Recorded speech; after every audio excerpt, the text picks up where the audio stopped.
thing with the US is a lot of its economic potential is stopped by stupid regulations, zoning, nuclear regulations, and the thing is, once you have bombs dropping across London, it's gonna be very obvious that these things have to go. These sort of things are a luxury belief for Western countries. No elected leader is going to listen to the people who are currently harming American or British or German capacity. They're going to say, sucks about the pollution, but we got a war to win. But I also joke to my friends that among our circle, I'm the best at evaluating talent because all my Twitter mutuals end up getting famous.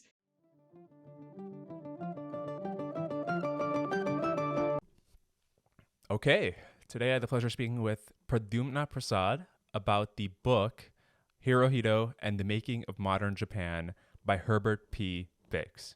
Pradyu is an incredibly smart young guy. He has a blog and a podcast called Bread and Goods, which you can find at breadandgoods.substack.com. Cool. Right. Today I have the pleasure of speaking with Pradyu Prasad, who recently graduated high school in Singapore, and now he just received an Emergent Ventures grant very recently to continue work on his great podcast and blog. Excellent. So yeah, you got the Emergent Ventures grant. What are your plans? What are you doing? What I'm going to do with it, at the moment I'm working on a bunch of stuff on reserve currencies. It has been an obsession of mine for a very long time. So it's all the reading is going to end up in writing at some point. On the longer term, I want to have a blog where I can answer every single economic history question or economics question I don't know the answer to, and nobody else has the answer to. I can answer it here. So pretty much going to be a mini encyclopedia of questions I'm interested in. Excellent. Okay, yeah, I'm looking forward to it to produce. And for the time being, today we're discussing this book you recommended to me, Hirohito and the Making of Modern Japan by Herbert P.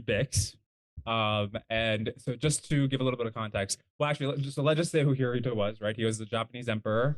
He was the third emperor third emperor after the Meiji Restoration.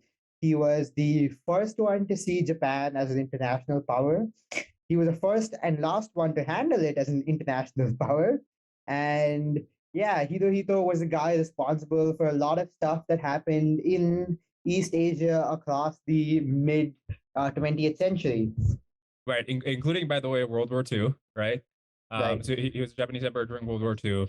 And there's a big controversy around Hirohito because he was in charge of Japan during the time that Japan invaded China and committed all of the atrocities that we know happened there, including the rape of Nanping. And he was also the Japanese emperor during World War II, during Pearl Harbor, obviously. So the book takes a very critical stance on Hirohito. It claims that Hirohito could have stopped or at least in many ways dulled these atrocities. He had that authority. The opposite view, I guess, which is the conventional view, is that Hirohito was kind of a constitutional monarch, much like a British monarch, and that he didn't really have the authority to intervene in politics. And then to the extent that he did his utmost to lessen the impacts of the war, for example, by surrendering in 1945. So now, what were your overall impressions of the book, of how well he did defending the thesis that Hirohito should have been tried as a war criminal? I think the book sort of goes like a synthesis of these two. It says that Hirohito was a constitutional monarch, but he was a constitutional monarch because he chose to be a constitutional monarch. So yeah, in theory, on paper, he couldn't do it. It's one of those things where Japanese constitutional law wasn't very well done. I mean, for any anarchy, constitutional law isn't well done, and much more so for Japan. But Hirohito could have done something he did not. He chose to be a constitutional monarch. So, anyways, the book was well written towards the end, poorly written towards the start. I think the difference between a collection of events and a biography is a story, and there was no story at the start. So I think that book could have been much improved. But I also think that it's very hard to find people who read through original language sources, in this case Japanese, into small, to a very small extent Chinese and English, and then put it into English. So I think the author deserves a lot of commendation for that. Okay, excellent. Yeah. So I agree. The most interesting part about the beginning, and I agree, it was pretty dull. Was the author talking about how much the Hirohito was influenced by his grandfather Meiji. So like Meiji was the emperor during the time where Japan rapidly industrialized, and kind of became went from being a kind of like a semi-colonized power to becoming a colonial power itself. Having colonies in Korea and Taiwan under Meiji. So it's very interesting. I have friends who kind of think that I have one friend who thinks that many of the differences you see between countries can be explained largely by genetic differences. And I think one of the strongest like counter arguments to that is just like how different Japan has been over like the last 150 years, like how many different evolutions it's gone through. And whenever you see these stories of rapid industrialization, it's just very you can kind of understand how it can happen over many hundreds of years. How it happens in the case of Japan during the Meiji Restoration so fast, it kind of stuns me. So I know you've been doing a lot of reading on Chinese industrialization as well as like industrialization and many rapid industrialization in many other East Asian countries. Can you explain what happened during the Meiji Restoration? Like, how did they get everything up and running so Um, fast? Right.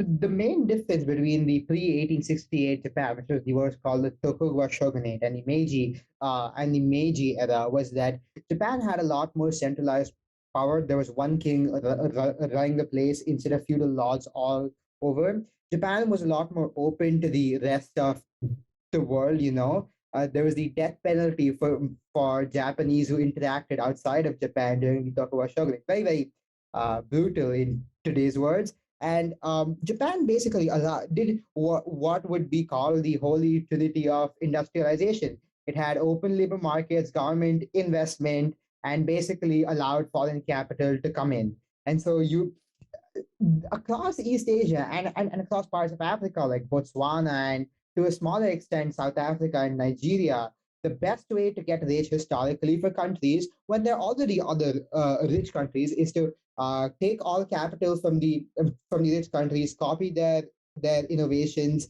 and use all their knowledge on how to get rich yourself, and then start to slowly push away on their hegemony. And the results of it are somewhat mixed. The US did okay-ish well, Japan didn't do well, and we're seeing it with China now. Mm-hmm. Is there any particular reason it happened first in Japan as far as East Asian countries go? I mean, okay, that is. I'm not a. I'm not a very good source on this because I try to avoid the historiography of this because it's full of too many details. Historians haven't done a very good job of it. But my take on it is that uh, I think it's very much elite dependent, as in the first is that the Japanese elite didn't have as much of a rent seeking class as the Chinese elite did. In China, because the country was so big, they invented a whole bureaucracy to administrate. The problem was you end up leaving too much power to the people in between you and the general public. So they ended up being sort of the barriers to modernizing and opening up. But in Japan, that was less so. The second thing is Japan already had a small tradition of worshiping the emperor's god and became politically convenient for the shogunate to now re-emerge. They actually had a small civil war, and it so happened. I mean, this is just an accident of luck that the winners of the civil war happened to be the ones who wanted to open up and make Japan great again. So one part is that.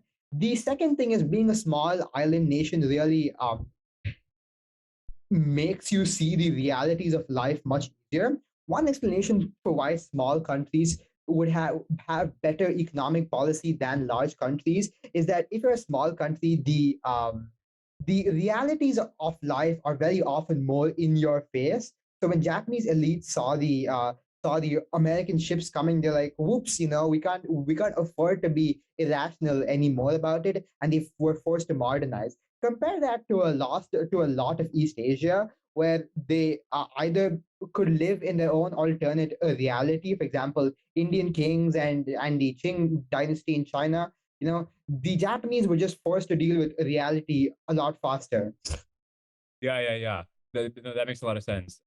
Yeah, I also read on your recommendation Lee Kuan Yew's biography, and yeah, so this is not the book we're discussing now. So, but just to tie it with this, it was really interesting to read him just go over all the different issues Singapore had to deal with at when it got started. Like, the fact that it had hostile neighbors, the fact that Yeah, basically it was going to lose like 25% of its GDP once the British left for yeah. their naval bases.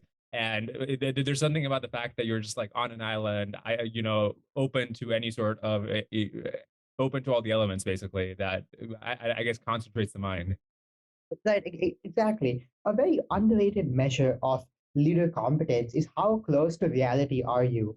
And you see it, like, to skip to 2022 today, right? You saw it over the last 2 years where leaders were more in touch with reality, respond faster to COVID, got better vaccines, tightened up faster, but also opened up faster. So basically, the Japanese elite in the 1860s was a lot more in touch with reality than other countries, and so they knew they were forced to open up.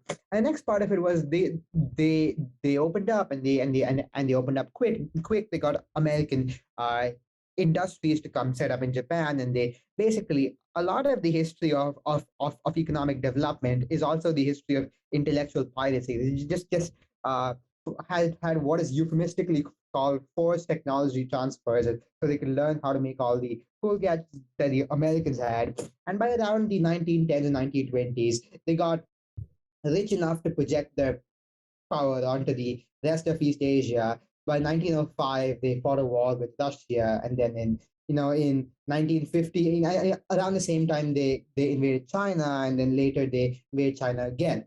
So they just didn't deal with the sudden transition from being a power that is coerced by the Americans to a power coercing other countries. Right.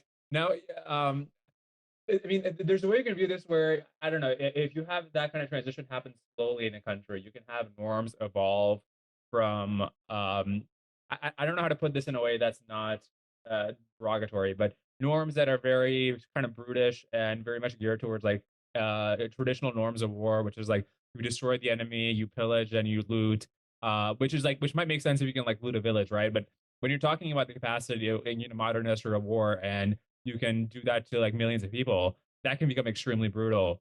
And I don't know. It seems like in the West, once industrialization happened, there was like enough time for things to simmer down before these countries were introduced to the worst weapons. And you could argue that the world wars are a counterexample, but even still, um, on the Eastern theaters, sorry, I mean the Western theater, there just weren't the kind of atrocities that you saw the Japanese make in the Pacific theater and in China. So, like one of the downsides of rapid industrialization is your cultural norms don't catch up to your technology, and so you have like almost these people who have like very traditional norms around war with very modern weapons, and it gets pretty scary. Tanner Greer of Scholar's Stage is a very good essay on honor culture versus respect versus justice. I'm paraphrasing here. But overall, less industrialized societies have strong patriarchal cultures because, for better or worse, it's the men who end up doing the work and they got more of the respect. And there's a lot of debate and literature about it, but that's more or less my understanding of it, right? So you're right that the norms don't catch up, but I think you're wrong that even in the West, the norms didn't catch up for a long time, right? Think of colonialism. Only very few people in the House of Commons thought they should impeach Warren Hastings for his atrocities in East India through the East India Company. So obviously, so it's not only in Japan that norms didn't catch up. It's almost everywhere that norms didn't catch up. Norms take a lot of time to catch up. And in Japan, well, the first thing is that the Japan you see today is mostly is artificial in the sense that it is an artifact of the Americans jumping in and putting a gun to the Japanese cabinet and saying you better accept the constitution we make. And some parts of the Japanese left really liked it, some parts didn't. And but they basically forged a coalition of only people who liked it, and old people and people from the old regime who were willing to accept the new reality. So norms can change quick, but when they do, they change with the barrel of a gun, not by some internal organic process. Ask you a question of why was there so much atrocity. You are correct in saying that norms didn't change, but I also think that public choice theory is what explains a lot of Japanese war crimes across the 1900s. I mean, the entire early 20th century, right? The my entire understanding of the book was that it could have been written by any public choice theorist and would have ended up the same. So let's think of it this way. The Japanese army was powerful historically from the 1860s. They fought a war in 1905. They were always scared the Soviet Union after it was formed was going to invade them as historical vengeance. Also because it was just a lot better run than the Tsarist Russia. But the problem was the depression hit, and then the army and navy got mad that their spending was cut. So they just kept inventing problems in East Asia for them to have their budget increased. And some part of inventing problems involves lying about them. All large bureaucracies exaggerate their problems, but the army took the more extreme step of creating problems itself. Yeah. And then like they're like, we created this mess and we need money to solve it, or else you're going to die. And then the Japanese government was weak enough to give them money and got drawn into World War II. Yeah, so let me just like fill in the details for the audience. So in 1931, in a Japanese controlled Manchuria, the Japanese military stages a sort of attack on one of their railroads, if I remember correctly. And it's like pretty obvious it's staged by the military. It's not even that big of a attack, or sorry, it's staged by the Japanese military, and it doesn't cause major damage. But the military then uses that as justification to invade the rest of China without permission from the emperor or with the rest of the civilian government. But yeah, so basically, what you have, and then so public choice here comes in because you have like these political factions in Japan who are like trying to control the Japanese policy, not in the best interest of Japan itself, but because of what is in the best interest of themselves as a faction. In fact, I interviewed Richard Hanania recently on my podcast, and as you know, he has a book out called Public Choice Theory and the Illusion of Grand Strategy, where it makes exactly this point, where he's arguing that the unitary actor model does not apply to nation states because they're very influenced by these sorts of factions and individuals and special interest groups, like, for example, the military the military, and then specifically the Imperial Way faction in Japan. But so there's many examples of this where like army officers just like killed the prime minister at one point, and I think it was 1936. And when they go to trial, they just say, "Yeah, we did this war because we're like loyal to the emperor," and the prime minister was, he wasn't nationalistic enough, and they get like very light sentences. It's called the government by assassination. What the government was like at this time. I agree. A few things here, right? The first thing is that Japan had a very unique constitutional model, as far as it could be called a constitutional model. It was just ad hoc, as you know, a big problem in people's understanding of history is that they just don't realize that a lot of times big events are just some guy deciding things, and so a lot of these things end up exactly as you would expect some guy who end up deciding them. And so the big problem here is that, well, the way the Japanese constitution was designed was that the civilian government, elected by men with property, I don't remember the exact details, they had control only over every part of the government except the military. And most countries, like in the US, you have a requirement that all defense secretaries should not have served in the military, or if they have served, there has to be some I think, a 5 year or 7 year gap to ensure that you have civilian control on the military, right? Wait, defense secretaries can't have served in the. No. You have to have a 5 year gap or something, and if you don't meet that gap, you have to get a waiver from Congress. Okay, yeah, okay. I didn't know that. Yeah. Okay, so that's to maintain civilian control on the military. And a lot of countries don't do very well on that, right? To go on sort of a tangent, Pakistan is one of those places where you have very poor civilian control on the military. So the military just keeps like doing stuff, and the government is forced to react to it. Then in most Western democracies, it's the other way around. The crazy president does something, and the military's like, "Whoops! Now we're in this war, and we got to deal with it." In Japan, the problem was your army ministers were well part of the army. They weren't representing the civilian government. They were representing the army. Give an example. It's a funny thing. The Indian ambassador. So in the 1960s, India was having was having high tensions with China, which ended up in a war in 1962. I think it was V.K. Menon who was India's ambassador to China. And VK Man came and told Nehru, this happened, that happened, Chinese won this and Chinese won that. And Nehru asked him, quite annoyed, are you our ambassador to them, or are you their ambassador to us?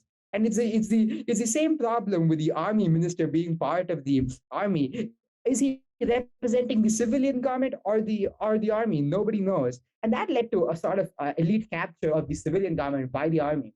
There's another great book. I forgot the title, but it was discussed on China Talk a lot. And basically explains that the army took control of the entire civilian government. Basically said you got to prepare for total war. Why? Because we said so. And they reorganized the functions of government a lot to achieve this objective. Yeah. There's like a pretty well-known quote about the Pakistani military, which can be applied equally as well to Japan in this era, which is that in most countries the government has a military. In Pakistan, and I guess in this case Japan, the military has a government, right? Yeah. So that's what's playing into here. And now the claim of the author is that at various points where the military's power is growing and it's doing more and more audacious things, it's like directly contradicting the will of the civilian government. The civilian government says like, hey, what are you doing, like invading these other parts of China, like stop this. And the military leaders are just like, yeah, fuck it, we're going in. And so at this point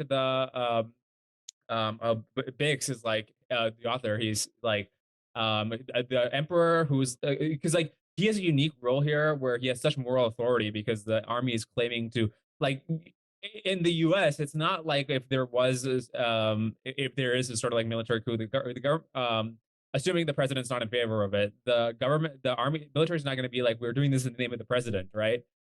Whereas in Japan, it was like, well, for the glory of the emperor and the empire, we're going to invade. So the Bix is like, yeah, he could have just been like, yeah, this is not in my name, right? And he doesn't do that. Yeah. He issues like these very mild, if at all, condemnations whenever these kinds of things happen, and so they keep escalating and escalating.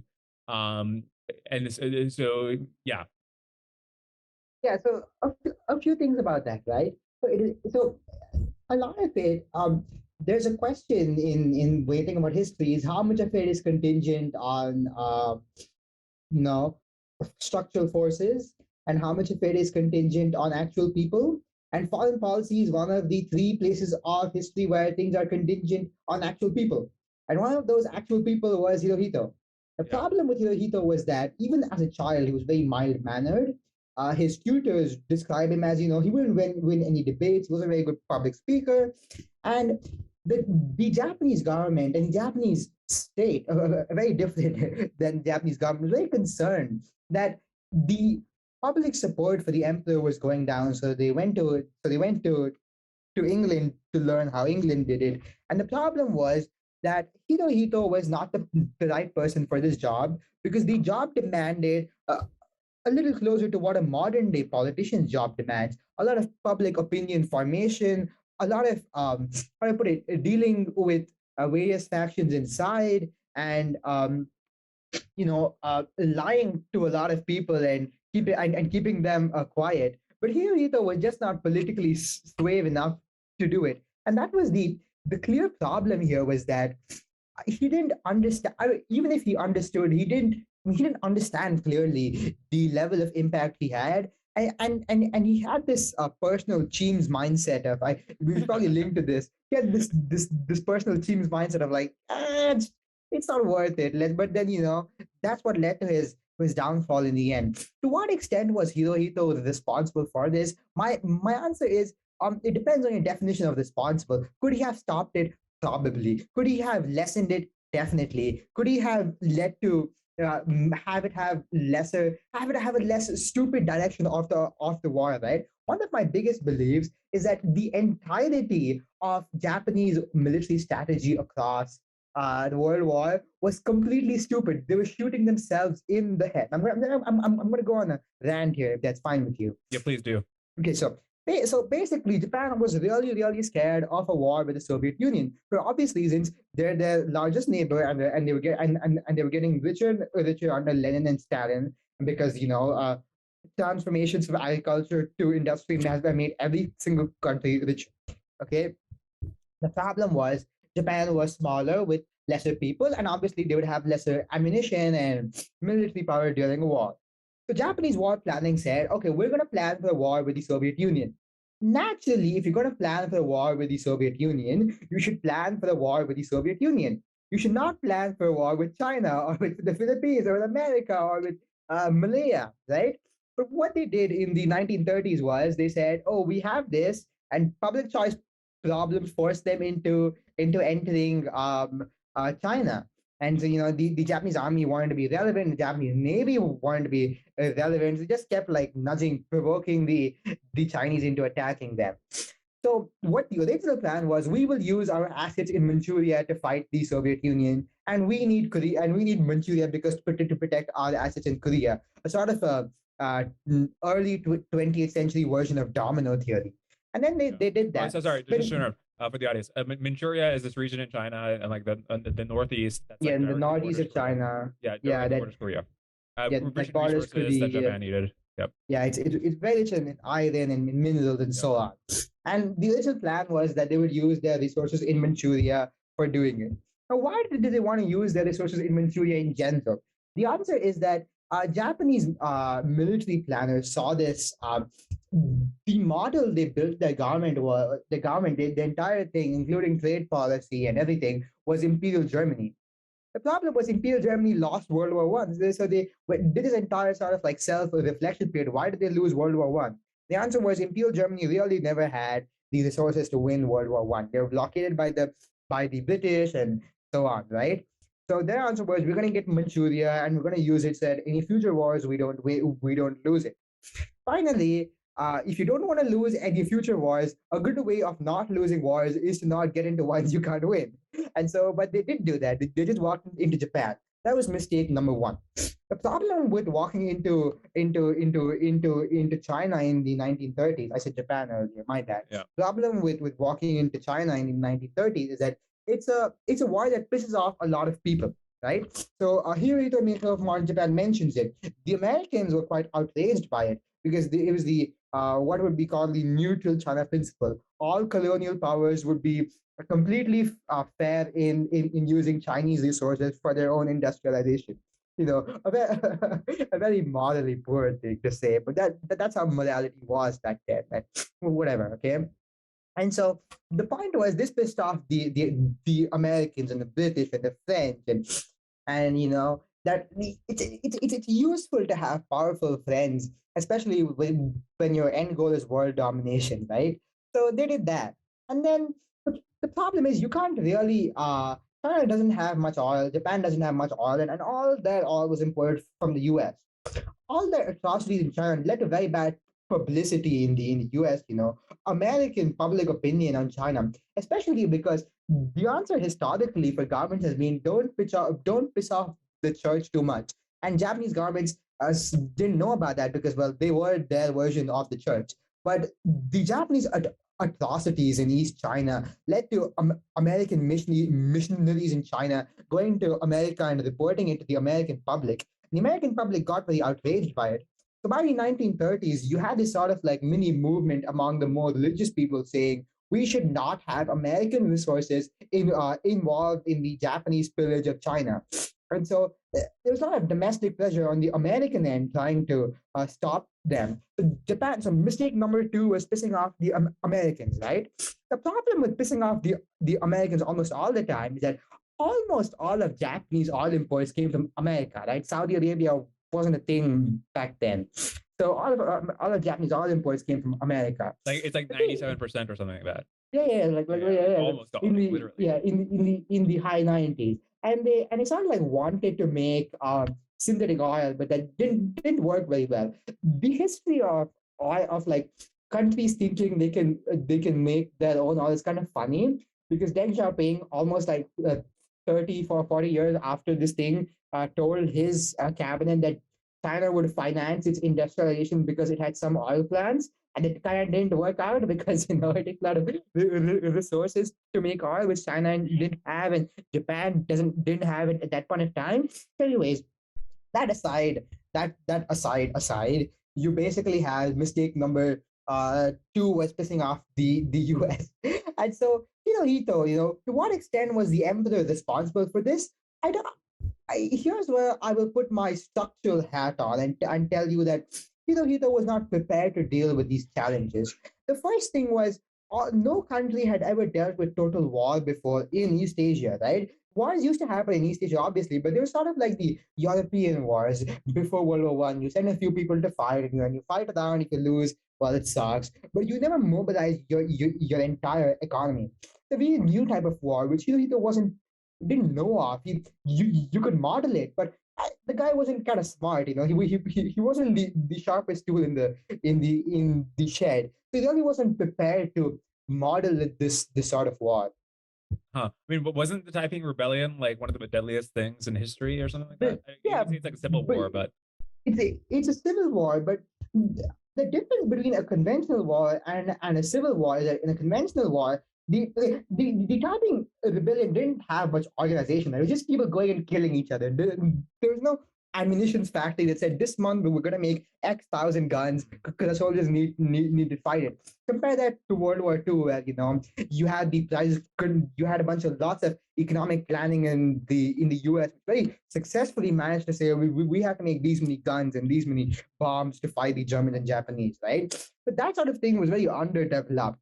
In a very different aside, a big problem with having your in not having high level manufacturing like America had with automobiles is that you don't in wartime. What is useful is being able to coordinate large amounts of resources to their desired purpose. And people make the joke that Amazon and Walmart are centrally planned economies, and it's only half a joke, because in World War II, when the U.S. needed central planning, it didn't go to the Department of Commerce. It went to Ford and GM and said, we have like a five times bigger version of you, and we need your managers to run this because you're the only people who know how to. But Japan didn't have that sort of experience. The Japanese planning board, it talks about it, there were various problems. Supplies didn't come, and like, is Hirohito responsible for this? And he didn't. In the end, the emperor is responsible, but also because the guy couldn't do it. He didn't have the tools to do it, and the reasons for that are much deeper than Hirohito himself. It's that if you read through the first part of the book, Hirohito didn't have much of an education in economics or science, or I mean science to a small extent, because it was considered a noble subject, or engineering, right? If you ask him a question, which the answer to which I learned in seventh grade, how do you extract iron? He probably wouldn't know it. He wouldn't be able to think to model through those things. So the problem was no economy was prepared for total war because they'd never done it before. But Japan was the first country to say, "Yeah, let's do it," and they paid the price for it. yeah, yeah. Okay, so you bring up you bring up pissing off America. I think so. We picked this war before the Ukraine. We picked this book before the Ukraine thing happened, but people have been making this analogy, so we might as well talk about it. So as you know, that people have been making this analogy between Ukraine today, the situation in Ukraine today, and what was happening with China and Japan before World War II. So the idea is that what happened with Japan was they invaded China. They did all these atrocities. They invaded different parts of Indochina, and this pissed off America. So America embargoed iron, steel, copper, and most importantly, oil exports to Japan. They froze their assets in the U.S., which basically prevented them from buying oil. And the Japanese war machine required oil. So then basically Japan decided we're going to have to invade other parts of Indochina to get this oil. But to do that, we're going to need to invade America's sphere of influence, like places like the Philippines.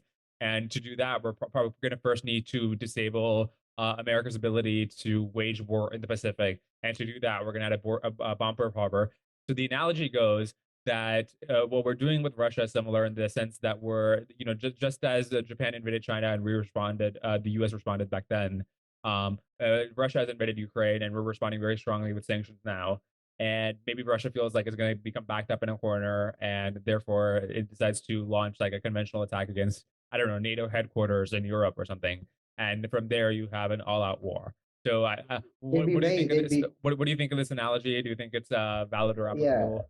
they'd be very stupid to do that. But historically, Putin's actions have been more stupider. So you can't model him through your rational actor model. To what extent does the analogy apply? To much less extent.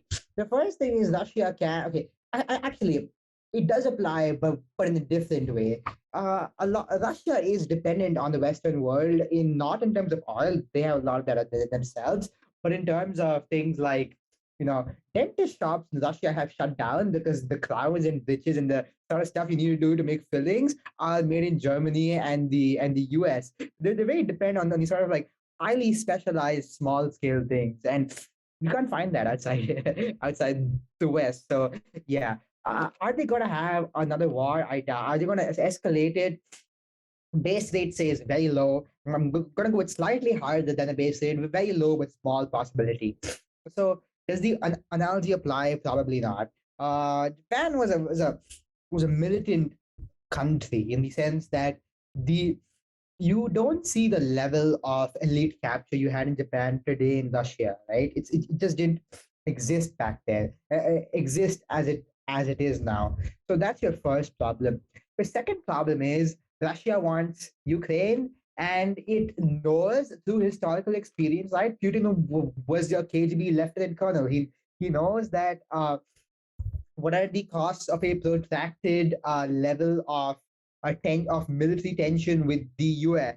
And it's very, very obvious to anyone watching here right now that if the EU decides to rearm and the US just continues its current level of armament, I'm not even predicting a level of armament towards the 1980s, right? They will overpower Russia in every single margin. So will he do that? I don't think so. But I think the main objective right now for Western policymakers should be get Putin to save face and back out without pushing him into a corner. Are they going to push him into a corner? I don't think so. It's going to be very bad for people living in Russia now. But so far, he's not as stupid as to go and invade Poland or Estonia or literally go to the Netherlands and kill the NATO Secretary General. That would suck a lot because well, it's World War III. I'm stuck in Singapore, sort of halfway between the East and the West. Sucks for me, but I doubt the analogy applies because they're not captured enough by the military for the rest of the government to care. Hmm. Yeah, I mean, as far as the stupidity goes, you could continue the metaphor by saying that it was very stupid of Japan. People were saying this back then. I think Hirohito said it himself, right? Which was like, listen, the U.S. has like a much higher GDP per capita. It even has a higher population. So that the idea that we're going to be able to win a war against them is, it's very stupid. And even if you like plan out everything, like we're going to have this offensive that in a few months we're going to capture all these islands in the Pacific and we're going to destroy their Pacific fleet. Even then, it's like it was just such a daring scheme. Like I don't know what it would have taken for the whole scheme to work, but so like. I don't know. I don't think we should underestimate the stupidity of nation states. I was doing some work on this last week. Allied GDP was almost always greater than Axis GDP for the entire of the war, not counting colonies of either. And for majority of the war, the Allies had a GDP twice that of the Axis powers. So they were very, very stupid. It would be like what's a good analogy here? It would be like Denmark going to war with UK. Like maybe you'll capture a bit of Scotland. But I swear to God, once the UK starts rearming, there's no way you can quit. Right. So, reading this, because I was looking at the same numbers earlier today, or not the same, but those kinds of numbers, where like at the time, Japan had in 1935, it had a GDP per capita that was like almost a tenth of the US's. And I was thinking about this, and I was thinking about in the future, like let's It say there's a wasn't a tenth actually. I'm not sure where you got your numbers from, but I have a book open called The Economic World Two, and it's around 40%. Yeah, oh, US okay. was 5,800 something. That, Japan was 2,700 something. Around okay, that sounds way 40%. more reasonable.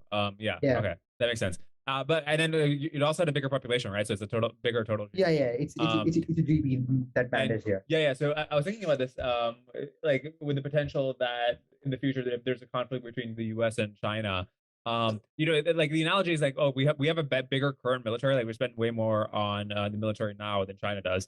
But if it has a higher industrial capacity, if it has a higher GDP, maybe in like a year or like a couple of months of conflict, all the stuff you have so far is kind of useless, or it doesn't matter as much as your capacity as Yeah. the India No. as I'm sorry as the U.S. had during the World War II to just like produce more stuff.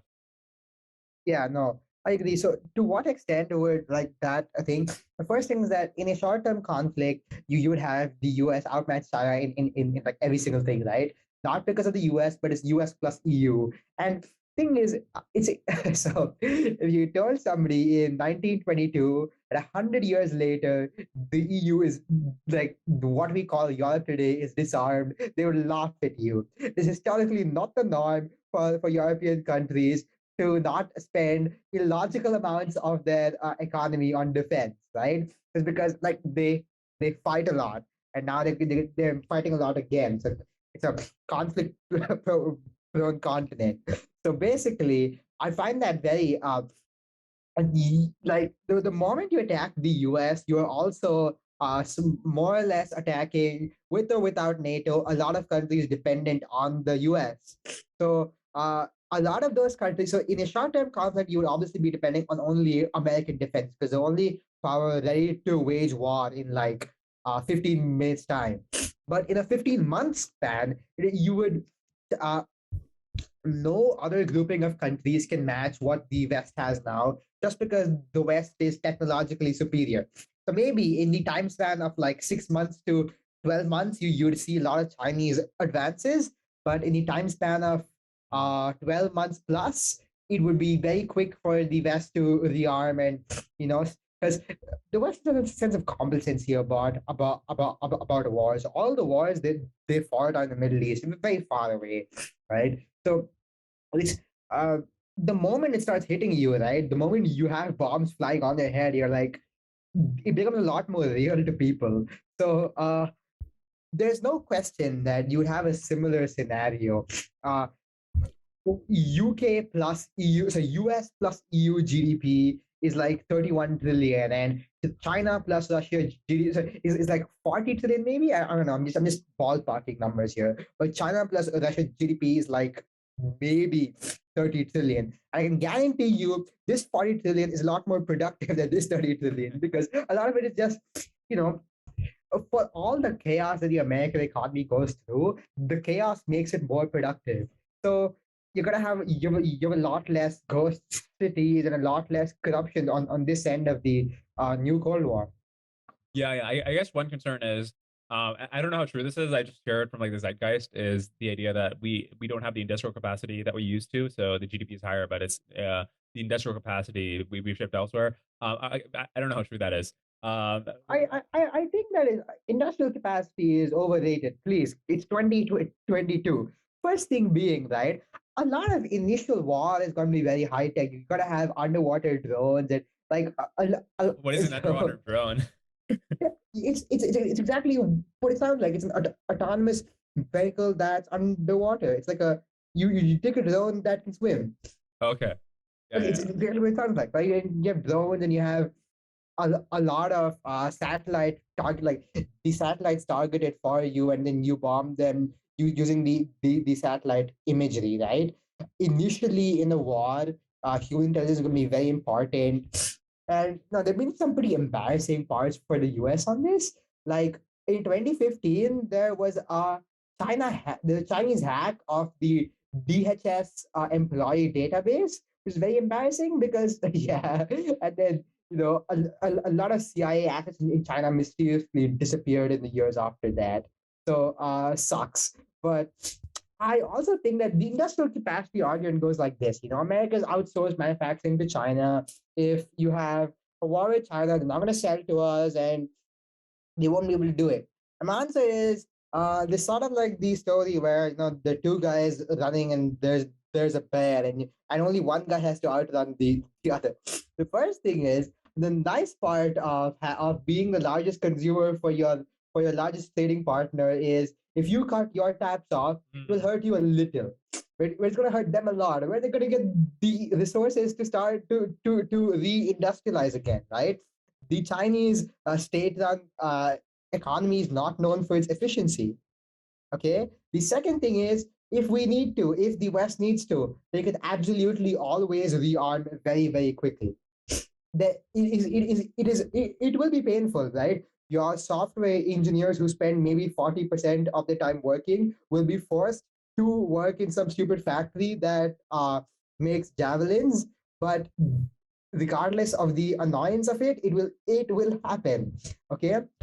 Finally, Dan Wang has the best critique of this. He says that CRUD apps don't win wars, and he's right about it. Semiconductors win wars, and the US has the nice advantage of being the only and largest ally of Taiwan.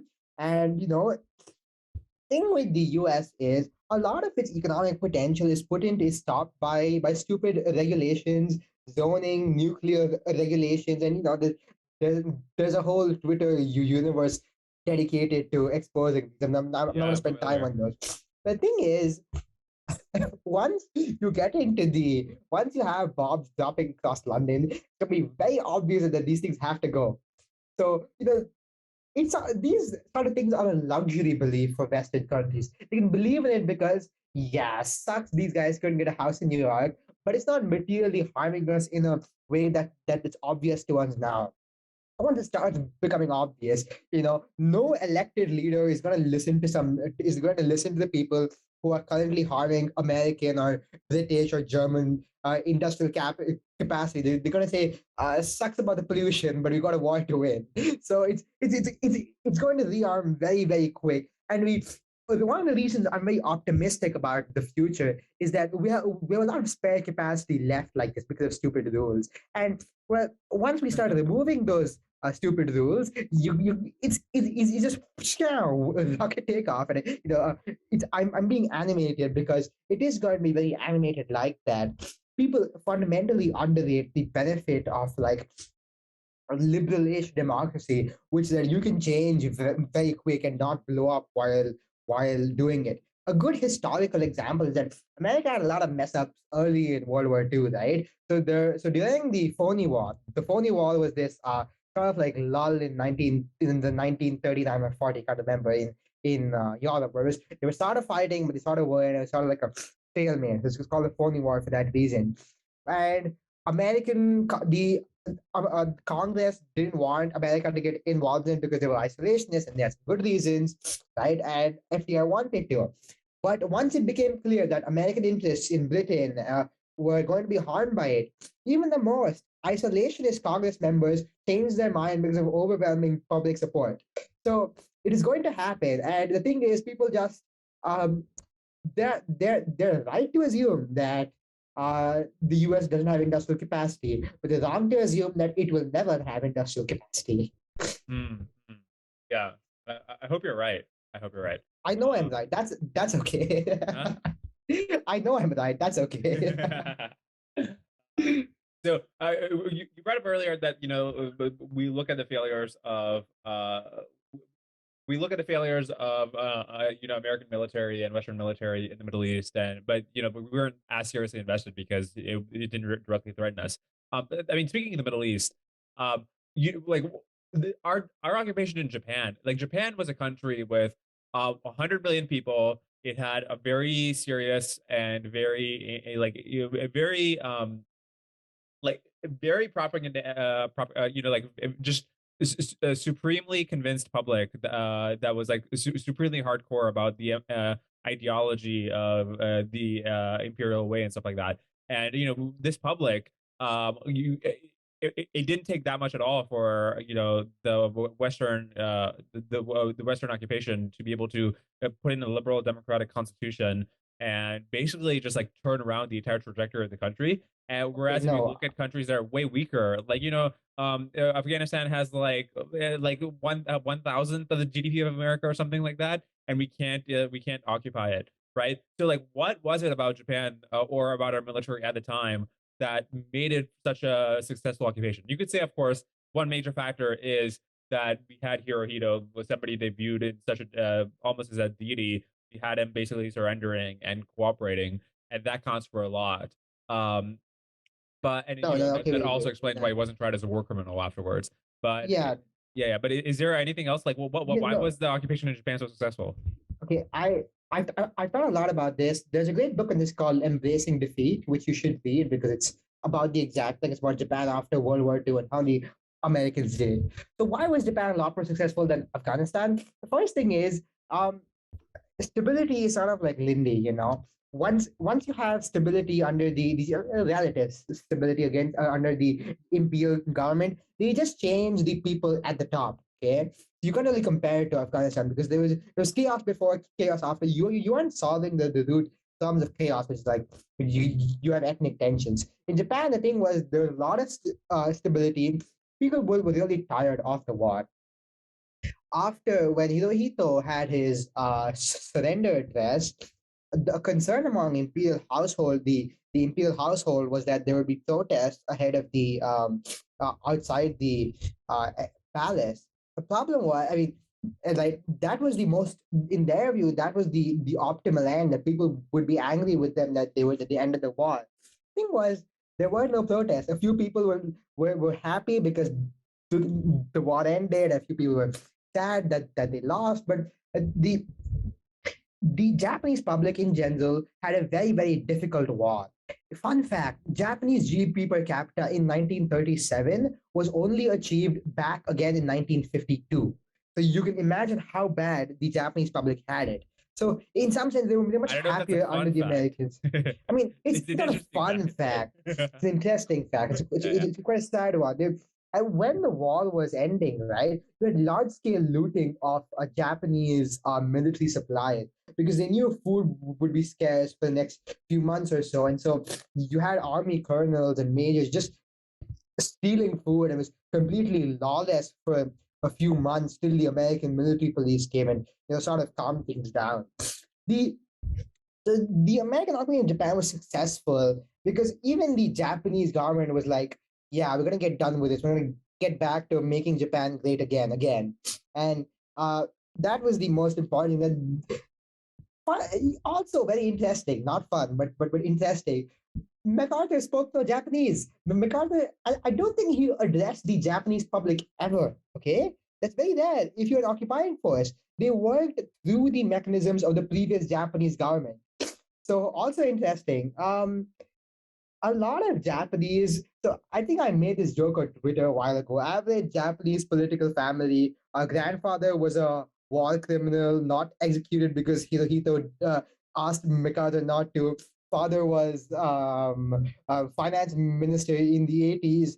Current kid is number 5 in the LDP leadership election. And like the answer is the elite of Japan was not changed after the war. It made it really easy, it made it really convenient to continue. They had this mass hallucination that no what is it? I'm blanking on the guy's name. Yeah, Toji made us do it, and the army made us do it. And just continued with the old elite again. It didn't change much. So you see a lot of these like. It is also very interesting that elites don't change after revolutions. It is not a well appreciated fact, but after the so this is great paper. Let me find it. But it basically shows that the Chinese elite in 1980s when the country reformed was the same as the Chinese elite in 1920s when the country was having economic growth. The same thing with Japan in 1960s and 70s. The same family connections made them, were powerful again, right? The next thing is that America didn't really change another really big part of Japan. Japan was occupied, as in its formal structures were changed, but you would be have to be a little crazy to call it a democracy till like 1990 or something. It was just Bern Howard has this great post about East Asian industrialization. I think it's on Medium. It's quite popular, and one part of it was the Ministry of Industry and Trade, MIT. I forgot their full form, and their policies were basically rubber stamped by the lower house of the Diet. And he's like, there wasn't much difference between those guys and the Soviets up north. So yeah, Japan was a democracy, but it was a democracy. It didn't change much. Right. Yeah. Okay. So the fact that the elite to begin with was, I guess, open to Western ideas, it kind of raises the question of why this elite. Where was this elite during the 1930s and the 1940s? Many of them were suppressed. The first Japanese prime minister after World War II, I'm blanking on his name again, but like he was a left wing leader, and he's basically one of those, and we shouldn't war, we shouldn't have war. The Japanese equivalent of the girl offering the flower to the American police guy during the Vietnam War, and those guys were obviously suppressed because it was inconvenient for them. But a lot of the Japanese, also interesting, the Japanese Communist Party welcomed the American occupation. So yeah, so like they were seen as the antithesis of this. But Article 9 of Japanese Constitution, which for to listeners who don't know, it says that Japan can't rearm again, roughly, right? It says that the Japanese state gives up war as a means of policy. So that basically like guarantees, not guarantees, but gave the new elite a good excuse to stop fighting, to stop with that.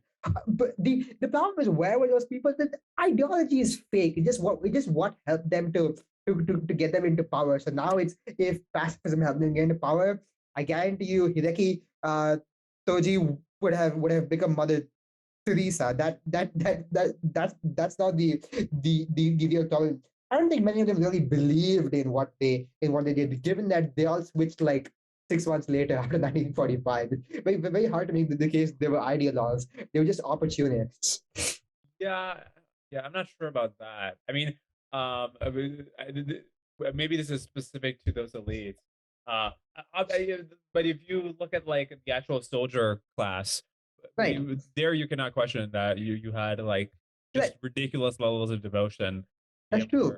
Yeah. That's true. But And the soldier class was like sort of like selected out of the Japanese elite. yeah. So I was just thinking about this earlier, which was that one of the ways you could explain this, like where does all this nationalistic fervor go? Is that it died in the Pacific, right? Like all the Yeah. most nationalistic people were sent out to the front lines, and they were just like massacred. In some cases, like literally by their own superiors. Like there's so many examples where Right. the Japanese generals just send out their soldiers Colonels or in these whatever. like Yeah. useless charges, like direct charges, with like suicide missions. Basically, I'm not talking about Yeah. kamikaze. I'm talking about like bayonet charges. Or And like like they're yeah, gonna get mowed down, and it just like the completely defense of Okinawa was a great example of that. More people died in that than the atom bombings. So right. It was like yeah, 150,000 in Okinawa. yeah, 150,000 people. There's almost half the population of Okinawa. Right. Yeah. So it was like very, very brutal.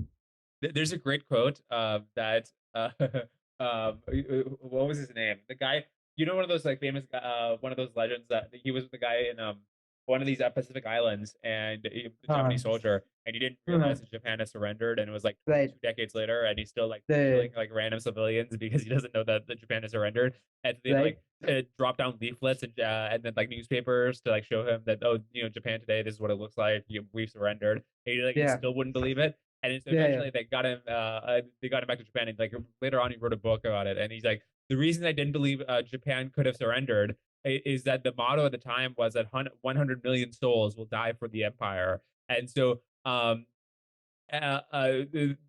Japan could not have lost the war, because if Japan had lost the war, there would be no Japan, right? Yeah, there would Which be is no like, Japanese left. Right. Yeah. yeah. So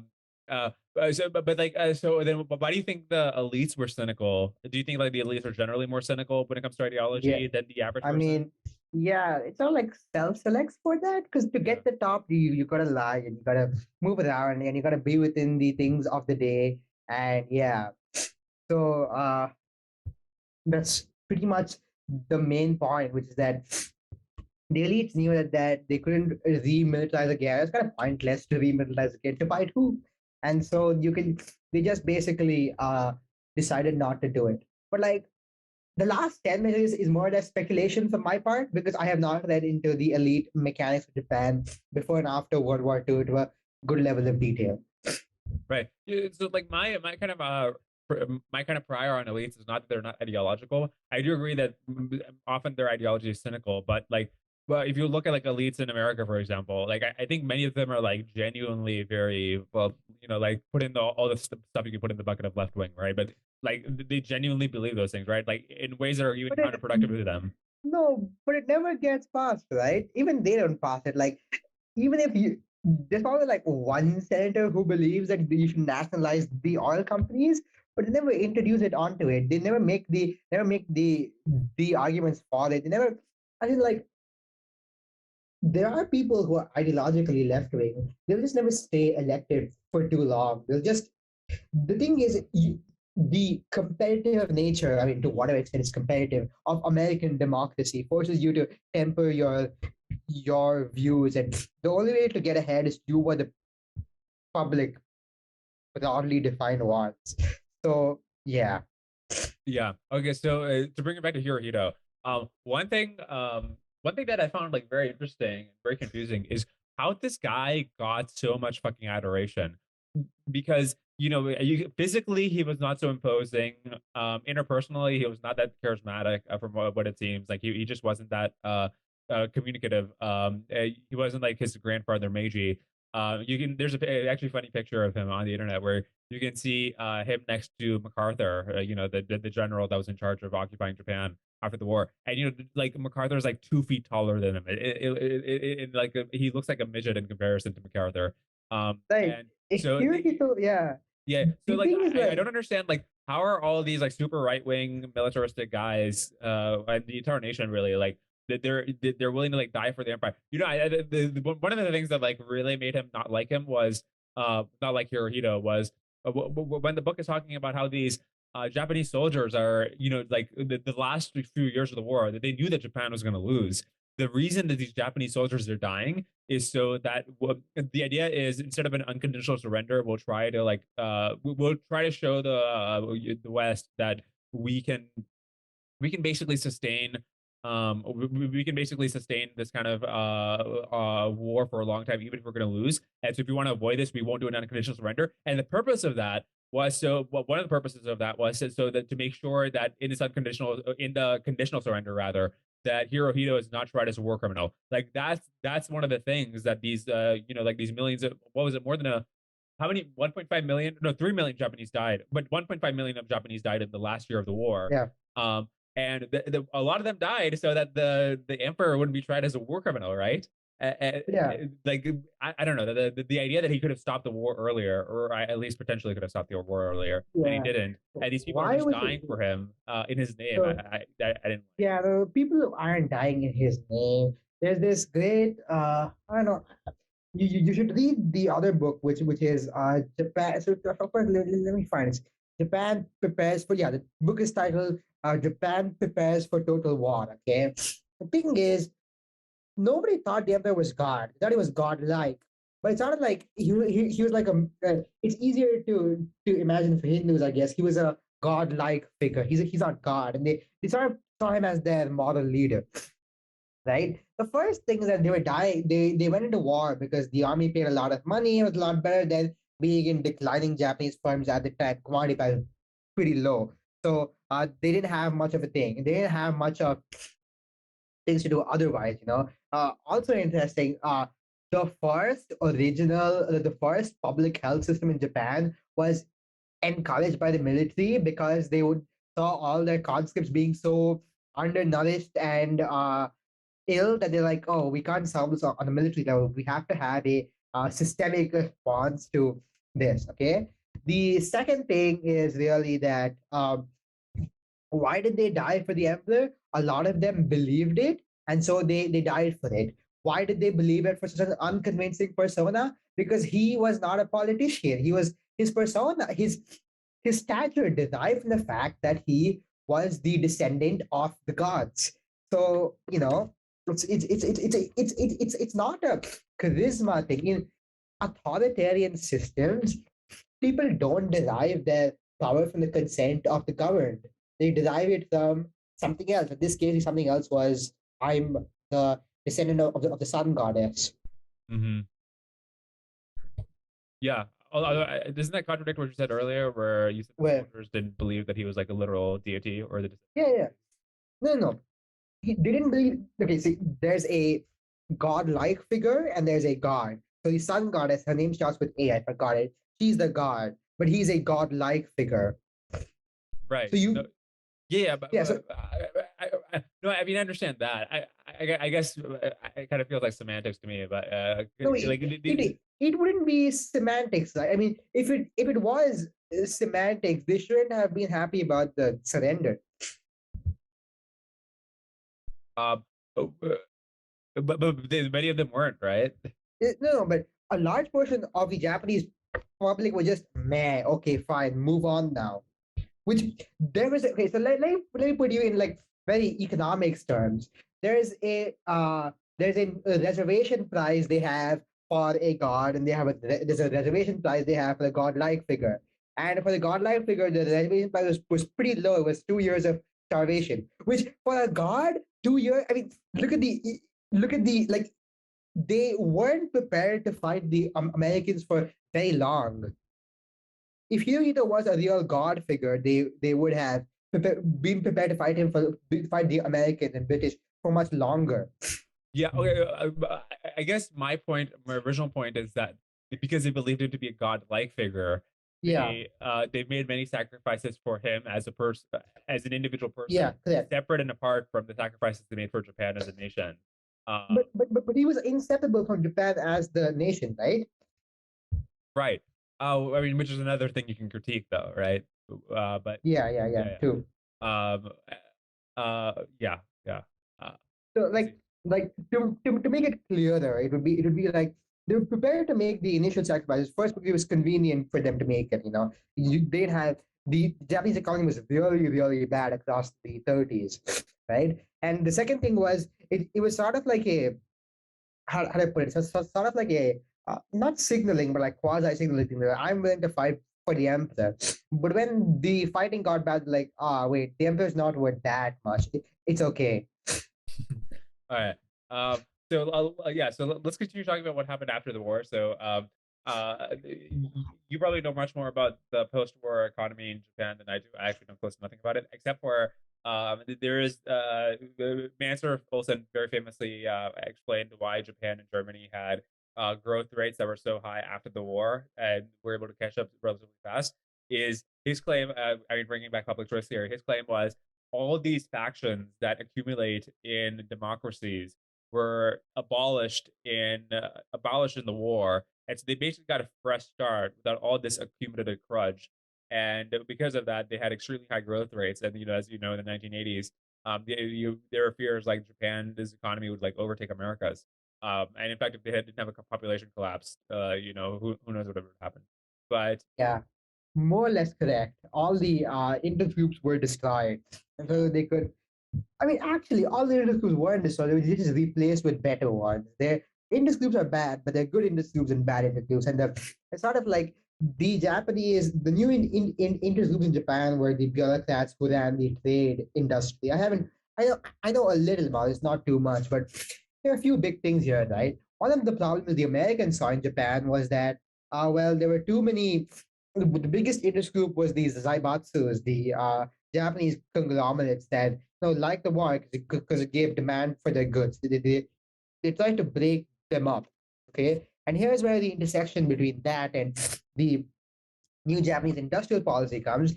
The Americans put a sort of like an FTC thing where they said, you're going to get too big, and otherwise this commissioner is going to sue you in court, and the court is going to be independent, and the prime minister can bribe the judge and whatever. Okay. The thing is, the Japanese kept the form of this antitrust law, but just made enough loopholes in it for it to be like, yeah, we have antitrust law, and we have a trade commissioner, but nobody enforces it because No, it's convenient not to.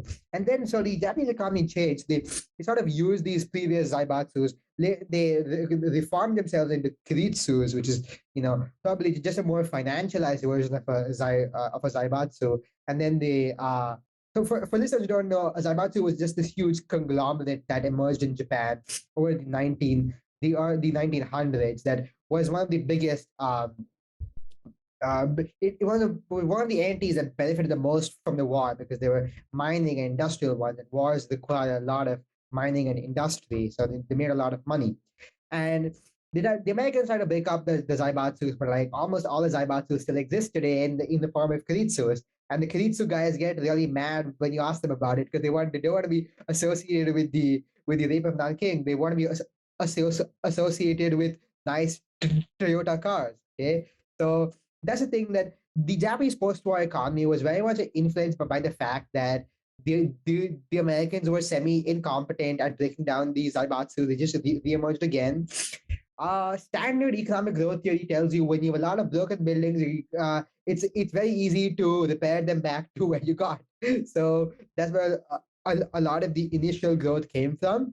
And sorry, maybe you were going there anyways, but there's almost a super compensatory mechanism here where it's like you damage the thing to get more benefit than you would have had yeah, yeah, before. Yeah. that's true. No, I mean, obviously it is suboptimal. It is obviously worse than not damaging them.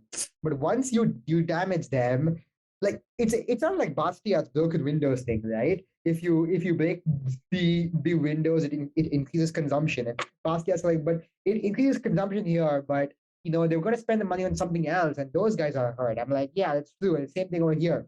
No, Obviously, I'm making the opposite point.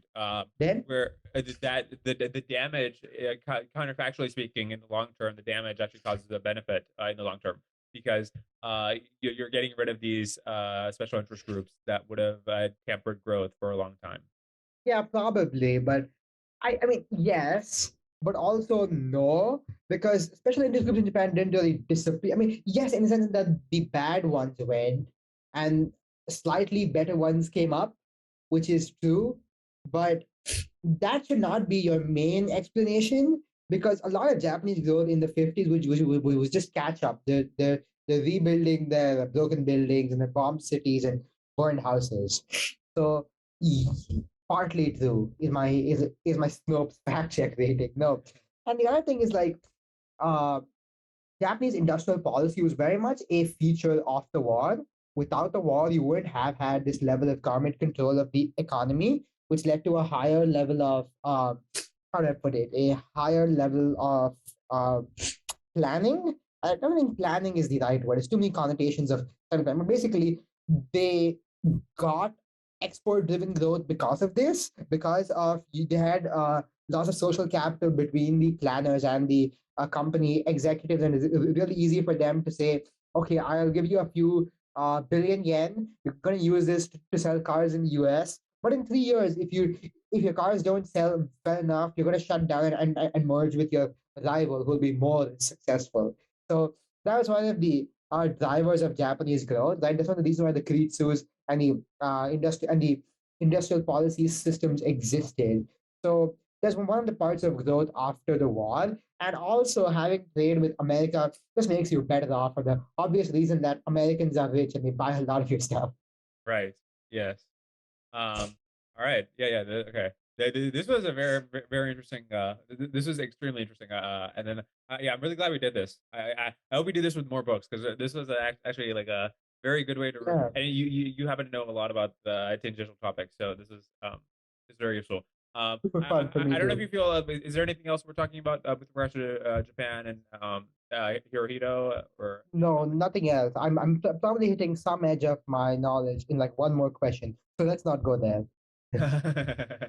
Okay. All right. So if we're done with that topic, I guess we can talk about general things, which is that we're kind of doing similar things at least for the time being. I guess Yep. you're doing it. I guess we're both doing it part time. So like, what's your age? I'm 18. I turned 18 last October. Okay. So I mean, how are you structuring your reading, writing, podcasting? Oh man. Like, Oh my how have god, you managed to read all this book? no. Okay, so mornings when I travel, I get a lot of my Twitter time done, right? Because Twitter is like my biggest source of things that go on, which is not a good source, but is my good source. So yeah. How I structure my reading right now, I think a lot of my reading is I go for deep dives in books. I was doing Japan, so I read Hirohito, I read Embracing Defeat, I read Japan Prepares for Total War, I read Mark Harrison's The Economics of World War II. Not a very detailed book, but a very good book in terms of the statistics it gives you, right? So I'm gonna do that, and I like to have my stuff to combine the learning data visualization in Python. So I'm going to do that with a bunch of World War II economic numbers. So like I both like learn how to use the very difficult matplotlib and this and that. A lot of my reading is ad hoc. I have this set of PDFs I read, which is a lot of time you just spend staring at my phone. So it's second nature. A lot of my writing is a lot more difficult to structure because first, because it requires a level of calm that I usually don't get apart from weekends. So that's much harder. And as for your question of how do I get my reading, all the usual sources, the listeners of this podcast will know Marginal Revolution, Econ Log. I read a lot of Rohit Krishnan, Matt Clifford. I read a lot of I don't know, Les Dog, EA Forum, and Astro Codex 10. But really, a lot of my stuff comes from just going through the bibliographies of books I like to read. So that is where a good. So luckily, don't pirate books. Pirating books is bad, but yeah, it's the cheapest way for most people. So basically that. Um, what else? I think being in neurodivergence thing gives me a better sense of ideas because I get to talk to other people. My biggest source of like things I should work on is talking to people like you or other people or other things. I also have a lot of time staring at a wall doing nothing because of the nature of my work. That gives me a lot of time to contemplate. Finally, I'm applying to college, so I have to figure out how to make my achievements legible to a college admissions person. So a lot of my time goes around doing that. Yeah. What are your long-term plans? I know What are my long-term plans? I have no long-term. Okay, I have no long-term plans. Trust me. I'm When, gonna. are I'm you going for computer science? Go to college? I'll probably so my next thing is okay. Computer science is a compromise because it's the I want to do CS. I want to do like econ related, econ plus like quant related things. The best end of that in Singapore is computer science plus econ because the government puts a lot of money into computer science and I might as well add econ because it's my interest. So yeah, CS plus econ at NUS is what I'm aiming for. I already got accepted for CS there.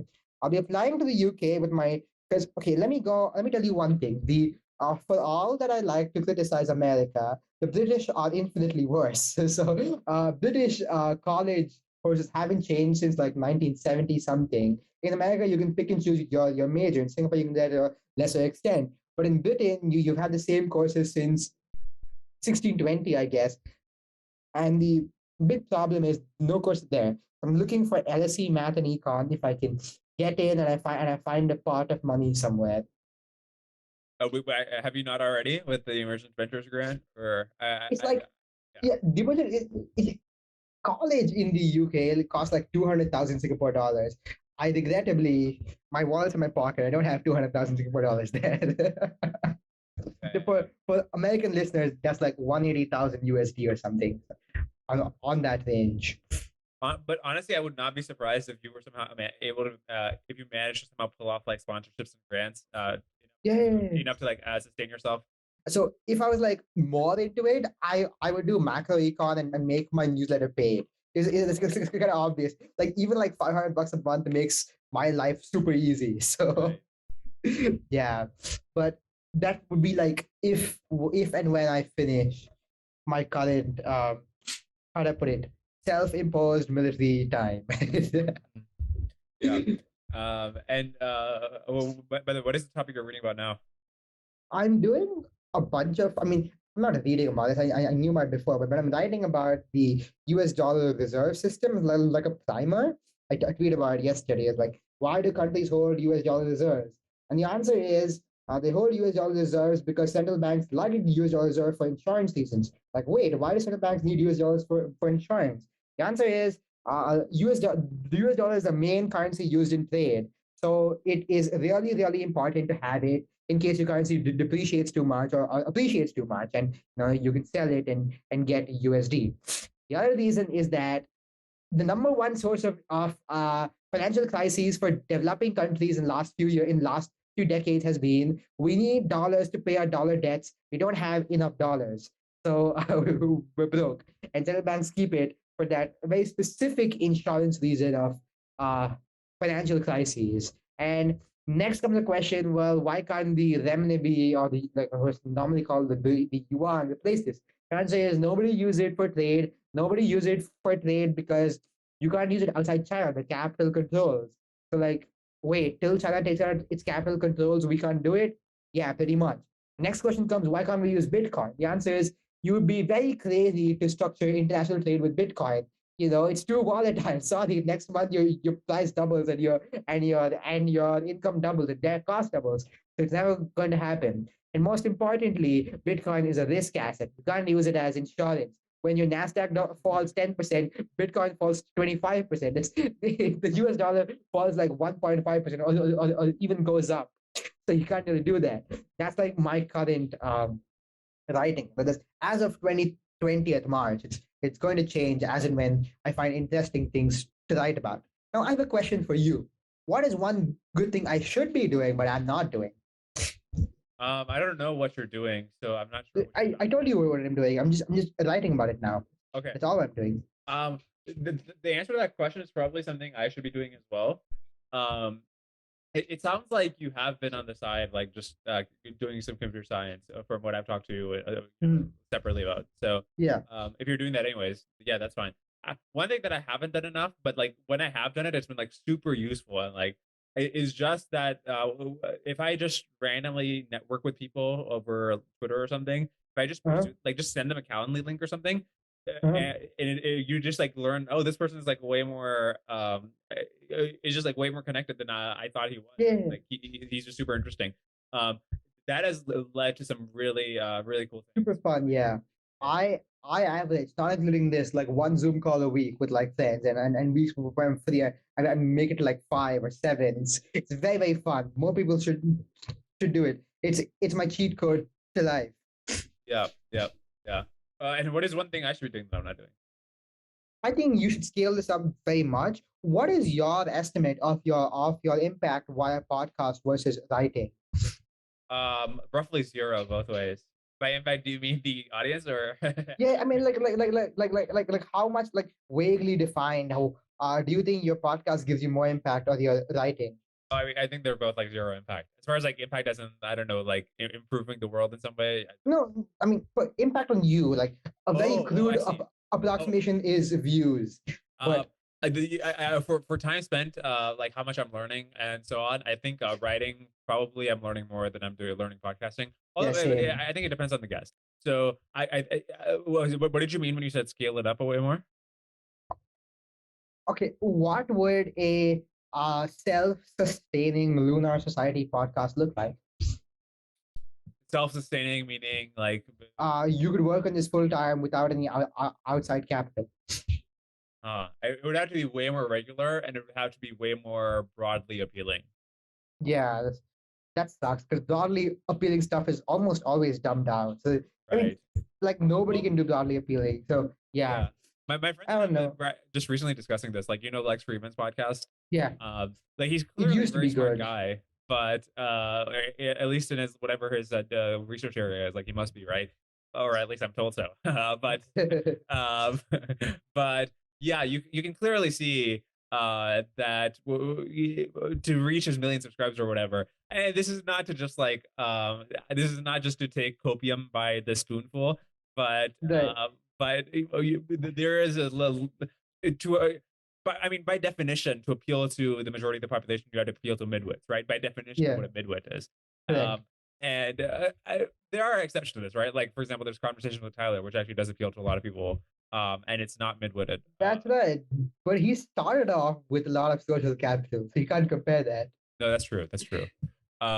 Like in my case, it ended up being the case that the money you make, like you make, I could like start a Patreon or something, but it would be like so much less money than just like random grants people offer you. Yeah, right, Which is right, like right. very nice of them, extremely nice of them, and I'm very grateful for it. And then and that is like that's orders of magnitude more than I could make if I had a Patreon. You know what I mean?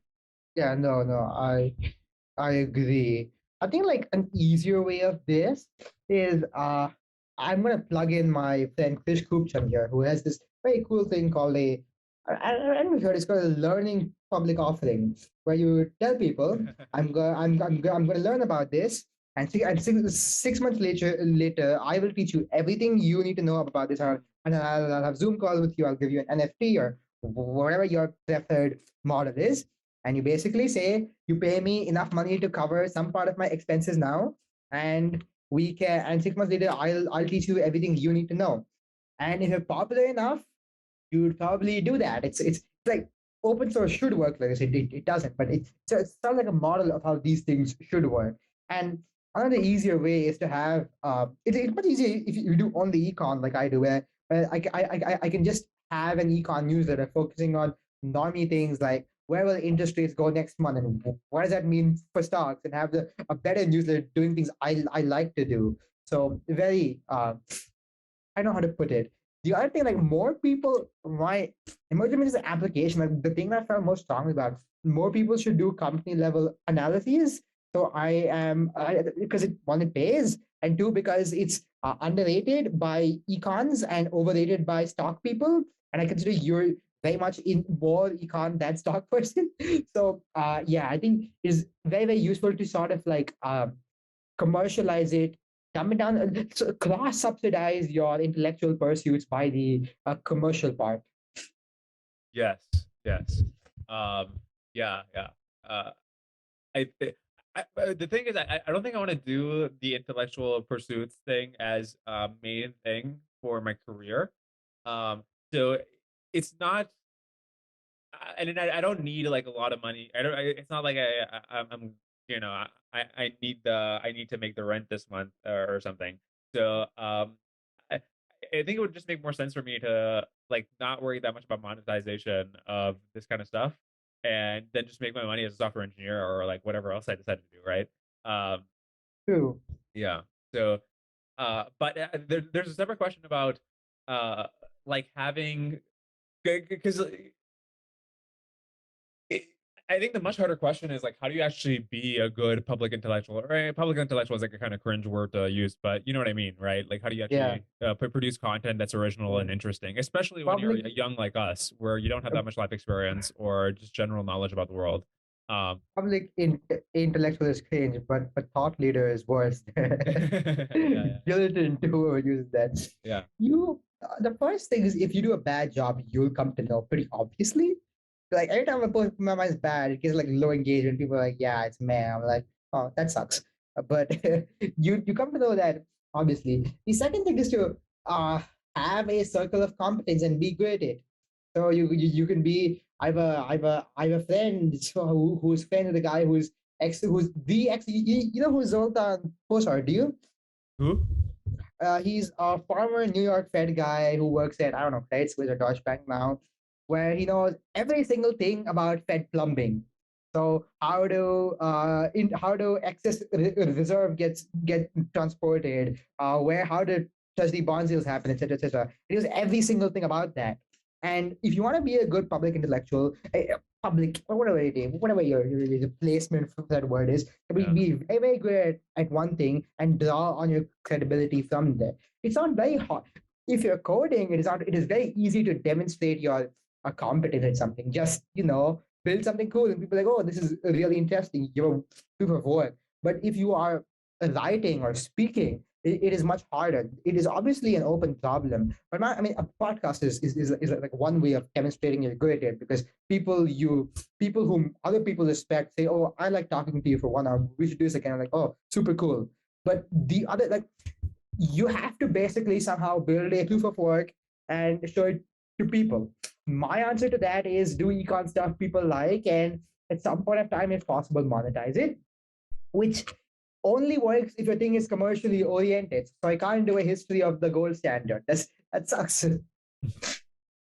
Yeah, yeah. And but even like you uh, the proof of work thing, I mean, you could say that the proof of work is like the amount of engagement you get, but I've noticed in like things I've gotten a lot of engagement on, even when it's like on a specific topic, like for example, I have like some post on like talent that got some attention, right? Right. On like spotting talent. And I could tell you that I know less about spotting talent than like the median manager at a Best Buy, right? I know close to nothing about finding talent.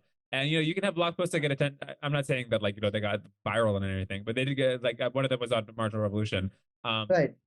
and so like that's another thing that kind of makes me skeptical of the value of being a public intellectual in the first place is that like I actually genuinely don't know anything about practically identifying talent, but then you can like just put out these like sort of insight porn things and you get attention, and I don't know what kind of value that's generating for the world, or you know what I mean? Oh, no, I agree. But I also joke to my friends that among our circle, I'm the best at evaluating talent because all my Twitter mutuals end up getting famous. So like, yeah. So like, on the object level issue, it doesn't matter because you're not, you're not selling your fish hooks to fish. You're selling it to fishermen. But on the on the meta level, um, the thing with writing about like these sort of general things is that nobody knows how to do it unless you have 30 years of experience. So like don't worry about it. If they liked it, you can do it. Okay. The second thing is people are not appreciating your object level thing on talent. That's okay. Nobody's going to make you the head of McKinsey's recruiting thing. There's a very big difference in knowing something, in doing something, and being able to explain it. And you're like, it's okay. As in, your personal talent or like anything you write about the barbell strategy, the value you provide to people is not the barbell strategy. It is explaining it in ways they can understand. I'm sure they knew it, right? Everyone has the idea that like this month I'm going to be super fit, and next 6 months I'm going to do nothing. Everybody has those things, but the point is giving it some sort of form and structure. Yeah, it's kind of funny on that post particular because it was just like hanging out in my Google Drive. I think I'd written it like a few weeks or months ago. It was just like almost like a throwaway thing, where it's Oh just yeah, like yeah, these things could seem kind of like barbell strategies, and then compared to like other posts where I've like put in way more effort, it was literally just kind of a throwaway, right? But yeah. then Alexi Alexi like Guidi, yeah, yeah, he said something very nice on my blog. But he used that blog post as like the thing to retweet to like say the nice thing about my blog. And so now this like random blog post has like 150 likes or something. And it was just like a throwaway thing, right? Like a load of right. flowers. And these other ones are I like spent a lot more effort on. They're like 5 likes, Yeah, yeah, I know, yeah, I know, I yeah, yeah. know. Super annoying. Applied Divinity Studies had that blogger, by the way, Applied Divinity Yeah, I Studies. know, yeah, yeah, yeah. Yeah, he had a similar Yeah, point dude. where he's like talking about he just goes through like how many subscribers he has, a graph, and he's like, you see these big jumps. They're not like posts I spend a lot of effort on or something. They're just posts that happen to get featured on MR. Yeah, Yeah, I know. yeah, yeah. Yeah, you like my answer. Like, I shouldn't be worrying too much about distribution. I mean, the question is if you is it like one part of me is like, oh, maybe I could, I because every single time I read financial news, I'm like, no, I could improve on this. I could do a 5x better job at explaining this because I know a lot of financial journalists and they're like, yeah, the job requires me to dumb things down. I'm like, no, you could do an intelligent one. I'm like, yeah. So every time I see these sort of things, I realize that you have a pretty clear trade-off between writing. Yeah, I put it in a different way. When you grow on the internet, your audience shapes you as much as you shape them. So it is important not to write too many stupid things that go viral because you will be incentivized to write stupid things that go viral.